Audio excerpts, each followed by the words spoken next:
Welcome back, everyone. Since COVID-19, all of our routines have probably changed. Our school routines, our work routines, and including our washroom routines.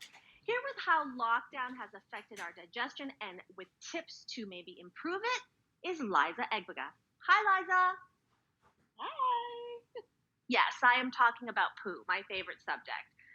So, how might this new reality be changing the way our bodies are processing the things that we need to eliminate? Well, as you mentioned, we're out of routine now. We might not be moving as much as we normally do. We might not be going to the gym. And there's also a level of stress and anxiety that can be affecting things. And not to mention, with the more time we're spending at home, we're probably spending more time sitting. And what too much sitting does is it actually compresses your abdominal area.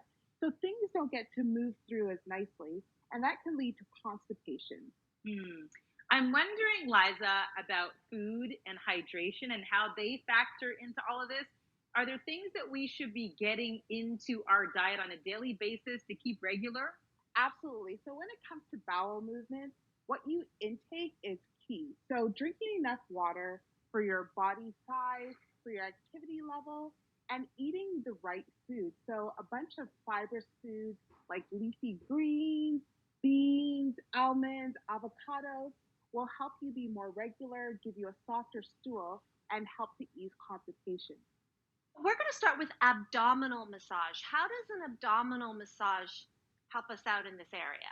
So, abdominal massage is something that we also call visceral manipulation.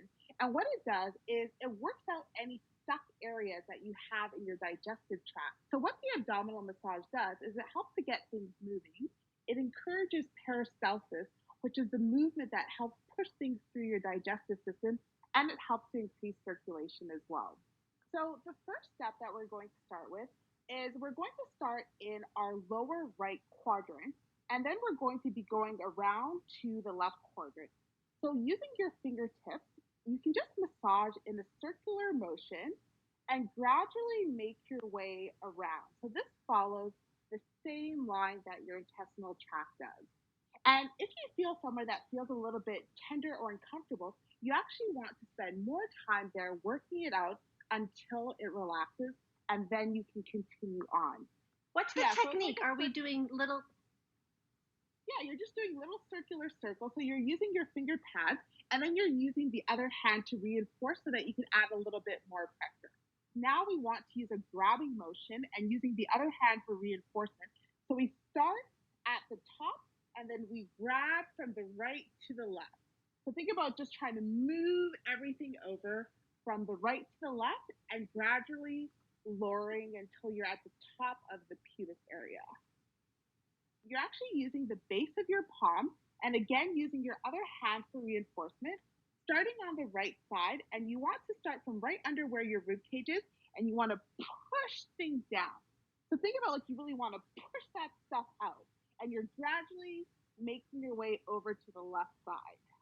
Let's say that you have a meeting in 20 minutes. What is like how quickly does it turn around? No, you do not want to do this before you have a meeting because if you do it before you have a meeting, there is a very good chance that things will get moving quickly and you'll have to run to the bathroom. Like maybe I'll have to run away at the end of this segment. You know what? There's a very good chance that you might have to, so we'll understand. Let's get into the exercises now, okay, Liza? You're going to show us a seated knee chest. So we actually have to sit down for this, okay? So Yes, tell I'm us going how to this is scoot done. back a little bit so we can sit down in a Okay. chair. Okay. Perfect. And so your Okay. feet are planted on the ground. And what this move does is it helps to actually compress the abdominal area. And that compression, when released, actually stimulates things to get moving and stimulates that peristalsis. What you want to do is you want to slowly fold over so that your abdominal area is compressed. And then you want to grab your knees. So if you can grab your Okay. opposite elbow, that's ideal. And you want to use that great grip you have to pull yourself in closer and then take some nice deep breaths. And with each breath, you should actually feel your upper thighs massaging your abdominal area. Okay, and then you want to hold that for Okay. about 20 to 30 seconds. And then you want to slowly release and come on up. Okay. Oh, that's nice. Okay, we're going to stay seated for the next exercise, and that's the seated twist. So, how does this motion help speed things along? Well, twists are amazing because think of a twist as ringing through your digestive system, breaking things down so that things can move through and you won't have as hard of a stool and things will actually move through quicker. And not only that, it's great for spinal mobility as well, so your back will feel better. So to do this, you're going to place your palms together with your elbows pointing out. Then you're going to twist to your right side and place your left elbow on the outer part of your right knee. Then you want to use that elbow against the knee to apply pressure to twist yourself more to the right.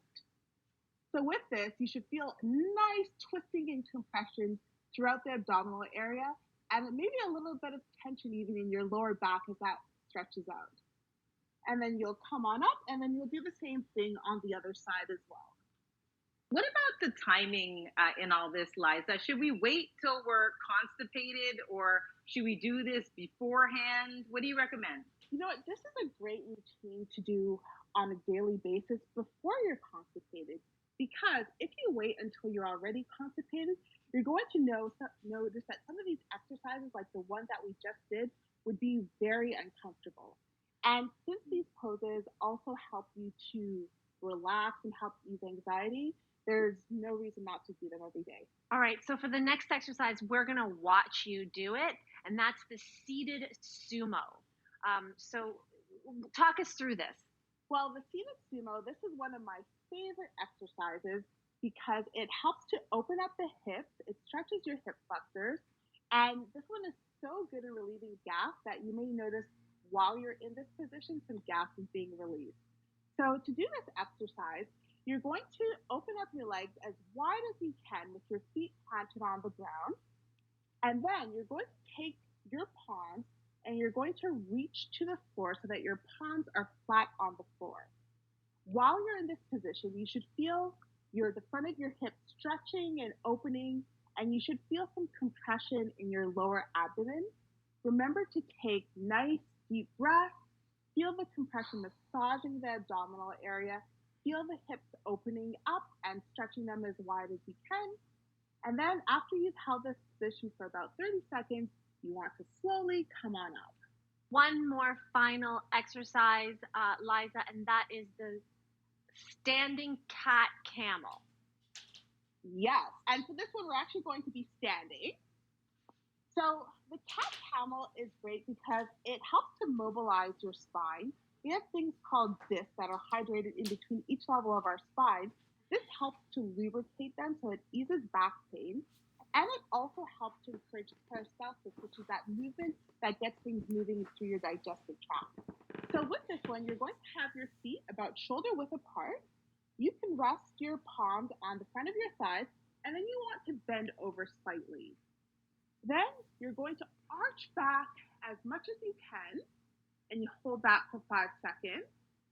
And then you're going to round out and hold that for 5 seconds. So this would be your camel, where you're giving yourself a nice big hump. And then this would be your cat when you're stretching out like a cat. And you want to really work on breathing with this because as you're breathing and doing this, it's helping to mobilize your spine, strengthen those stabilizers, and at the same time, really encouraging core strength and pushing that area through to get things moving again. Not feeling anything yet. Oh, trust me, you will later. Oh gosh. It's so good. Liza, thank you so much for these great exercises. We will have all of them up on our website after the show. We're back right after this.